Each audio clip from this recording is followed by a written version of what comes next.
Patuloy na pinapalakas ng Police Regional Office 2 ang kanilang kampanya laban sa bullying at maling paggamit ng emergency hotline matapos magsagawa ng information drive sa mga kabataan at residente ng Cauayan City.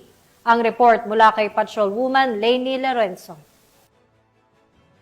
Tagumpay na nagsagawa ng dalawang magkahiwalay na symposium ang Cauayan City Police Station, katuwang ang Police Regional Office 2, Regional Community Affairs and Development Division at Police Community Affairs and Development Unit na ginanap sa Cauayan City National High School Main Campus at Office of the Senior Citizen Affairs nito lamang ika-10 ng Setyembre taong kasalukuyan.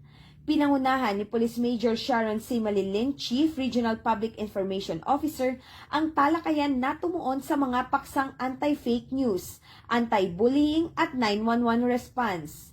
Ang unang symposium ay dinaluhan ng mga guro at mag-aaral, habang ang ikalawang bahagi naman ay nilahukan ng mga opisyal ng sangguniang kabataan, lokal na pamahalaan at intern students. Nagpahayag ng pasasalamat ang pamunuan ng paaralan at lokal na pamahalaan sa ganitong inisyatiba ng kapulisan na layong palawakin ang kaalaman at palakasin ang ugnayan ng kabataan, pamahalaan at komunidad tungo sa ligtas at mapayapang lipunan.